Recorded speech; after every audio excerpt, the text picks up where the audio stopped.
nyo ba ng loan application na 0% interest daw? 120 days ang loan period within 2 terms, 3 terms, or 4 terms ang kanyang ino-offer. No hassle daw. And mga ka-reloan, easily unlock up to 50,000 loan amount daw. Wow! Too good to be true na naman po ito. Pero syempre, itatry pa rin natin kung totoo nga ba itong mga pinagsasabi niya dahil apakaganda ng mga sinasabi. So, minsan kasi mga ka-reloan kapag kaganyan na medyo sobrang ganda ng mga sinasabi niya o ng kanyang mga nasa ads, ganyan, doon tayo na nadadali ng medyo malala, di ba? Aminin niyo yan mga ka-reloan. Mag-comment nga kayo yung mga nadali na akala nila ay maaasahan talaga. Huwag nga natin itong patagalin mga ka-reloan at i-download na nga natin itong si Supreme Money Cash Loan Application. Bago nga pala natin ituloy yung pag-apply natin dito sa loan application na to, ay disclaimer lang mga ka-reloan, hindi ko po kayo inuobliga o iniinganyo na mag-loan dito or sa kahit na anumang loan application na nire-review natin. Ginagawa lang po natin itong video na to para magbigay sa inyo ng information and magkaroon po kayo ng knowledge bago po kayo mag-loan dito kung sakali na gusto nyo. Pero nasa sa inyo pa rin po ang 100% na pag-decide kung gusto nyo bang ituloy or kung gusto nyo bang umutang dito. Eto nga yung sabi niya mga ka-reloan, hassle-free and quick online application. Easily unlock loans up to 50,000, clear loan details, no hidden fees, 24/7 customer support for your needs, support various payment methods, and fast online approval and instant fund transfer. Ayun na mga ka-reloan, kapag dinownload natin yan, etong lalabas is Supreme Money. Naka-under siya kay Supreme Money Lending Corporation. Meron siyang 4.8 star na reviews ha. And nasa 500k na rin agad yung nakapag-download nitong kay Supreme Money Cash Loan. So medyo marami-rami na din. At medyo mataas yung kanyang ratings, yung kanyang star. Pagka-download nga natin yan mga ka-reloan ay lalabas na yung kanyang permission request. Basahin nyo lang yan, maigi, para malinawan kayo kung gusto nyo pa bang ituloy yung inyong paglo-loan dito sa isang loan application. Then understood na natin yan. At lalabas na nga dito yung register and login. Register kung bago pa lang tayo dito sa loan application na to. Syempre yun, maglagay na tayo ng contact number natin para mabigyan na tayo ng verification code. Then, bago tayo mag-next, ay lalabas na dyan yung kanilang privacy agreement. And, basahin nyo na lang din yan mga ka-reloan. And, mag-next na tayo dyan. Ayan na yung kanyang pinaka-homepage. Welcome! Maximum loan amount is up to 20,000 pesos and 0.06% per day daw at 120 days na loan term. And, ayan, obtain immediate loans through 3 simple steps. Number 1, submit info. 2, get limit, and number 3, apply loan. At ito nga yung una nating sasagutan sa kanya mga ka-reloan, yung kanyang basic information, yung inyong educational background, email, marital status, number of children, and how many internet loans did you have currently? Meron daw ba kayong overdue for the last 6 months, and yung total overdue amount nyo, and yung overdue days nyo, and number of loans nyo. Then, i-next na natin yan. At dito naman sa pangalawang sasagutan natin yung inyong income information. Ayan, yung inyong job status, industry, company name, company address, company phone number, yung salary type, salary payday 1 and 2, and yung inyong monthly income. Meron din naman diyang self-employed and meron din namang not working kung wala kayong trabaho. Then, confirm na natin yan. Pagkatapos nyan ay step 3 na tayo. Dito na tayo sa ating documentation information. Picturean lang daw natin yung ID na gagamitin natin.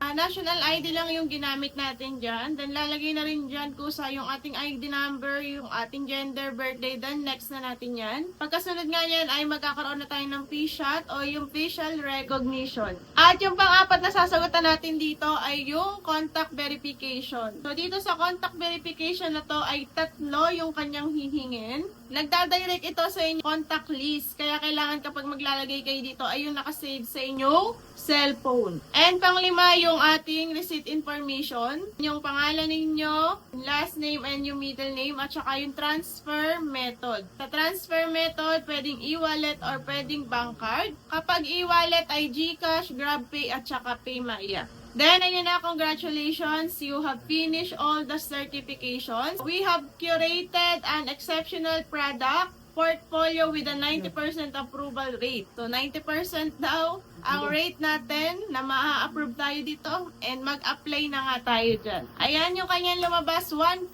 yung kanyang in-offer sa akin na loan amount. And yung aking product type you prepare, may 2 terms, may 3 terms, and may 4 terms. Pero, dun lang ako pwede sa may 2 terms. And andito na rin yung kanyang loan details. Kung itutuloy ko itong 1.5, eto yung aking loan information. Amount of contract daw ay 1,500. Loan period ko ay 120 days. Amount receive ko at dito na nga ako nabulaga mga ka-reloan dahil ang matatanggap ko lang daw dito ay 930 pesos. Dahil meron daw siyang service fee na 570. At ayun, yung interest daw niya ay 0. And yung repayment plan niya, dito na, eto na talaga, mawawire siya ka na talaga dito. Ang unang pagbabayad niya ay within 7 days lang mga ka-reloan. 7 days at ang kailangan mo agad bayaran ay 1,485. Parang wala kang interest, di ba? Kasi nga, 1,485 yung una mong babayaran, tas 1,500 yung alam mo na nautang mo. Then, yung pangalawang term natin ay sa August pa, yung kukumpleto sa 120 days na 15 pesos na lang naman yung babayaran dito. Nice. Grabe naman tong loan application na to. Sugapa naman yung kanyang service fee na 570 pesos kasi 930 na lang yung matatanggap ninyo. Ibig sabihin mga ka-reloan, hindi natin to matatanggap ng buo. Halos kalahati yung kanyang binawas. Pero yung babayaran mo, yun pa rin buo mong babayaran. Sabi niya 0% interest daw, hindi yun totoo. At hindi rin totoo yung 120 days niya dahil 7 days lang naman talaga siya. Sabi niya kanina ay 0.06% per day lang daw ang tubo sa kanya. Pero eto yung totoong tubo sa kanya. Eto yung ating loan details, 1.5. Natanggap natin 930. Service fee natin ay 570 at babayaran mo sa loob ng 7 days ay 1,485 at additional na 15 pesos na lang sa August. So technically, ang binayaran mo ay 1,500 same sa declared na loan amount. Pero dahil 930 lang yung nakuha mo, ito ang actual na nahiram mo. 930 lang yung natanggap mo. Ang tubo agad nila sa iyo ay 570 pesos sa loob ng 7 days. So meron siyang interest rate na 61.29 sa loob ng 7 days at 8.76% naman per day. Sobrang taas nito. Sobrang taas ng tubo na to mga ka-reloan. Grabe, di ba? Grabe, di ba mga ka-reloan? Kaya kung balak mong umutang sa ganitong loan application, siguraduhin mo na naiintindihan mo talaga kung magkano ang babayaran mo. Doon ka magbe-base syempre sa kung magkano yung natanggap mo at kung kailan mo to babayaran. Dahil hindi porket mukhang maliit yung babayaran ay safe na agad. Kagaya niyan, 0% interest daw. Pero tingnan mo nga, sobrang laki ng tubo niya.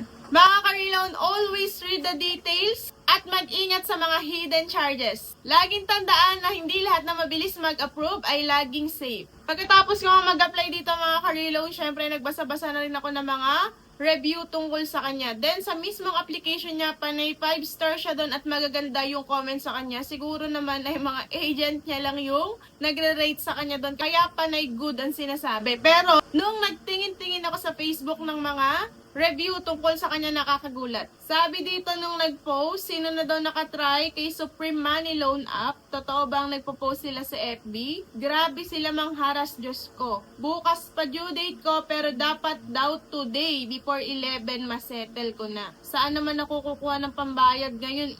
Expected ko nga bukas pa ang due date ko. Worse ola. At may nag-comment pa nga sa kanya mga ka-reloan na siya daw ay fully paid na pero sinisingil pa rin at nananakot pa rin. Grabe. At eto nga yung mga halimbawa sa mga text blast na pinapadala nila sa mga borrowers na kagaya natin na medyo na overdue o kaya naman ay bukas pa ang overdue. Anong balak mo sa utang mo? Anong oras ka pa balak mag-settle ng payment mo? Antayin mo talaga maabala ng sobra ang mga reference at mga katrabaho mo. Kumukontak din sila sa inyong contact reference, pati na rin sa trabaho. Sisiguraduhin namin mapapahiya ka ng sobra sa lahat ng katrabaho, sisiraan ka namin sa lahat ng kakilala mo, pati trabaho mo, idadamay namin. Kung hindi ka pa din makakapag-settle hanggang mamaya, mga details at sure mo, ikakalat namin, nagkakalkal na din kami sa FB mo. at kumukontak na kami ng mga FB friends mo at kinakalat namin na may tinakbuhan kang utang sa amin. Grabe, sobrang manghara si Supreme Money Loan App.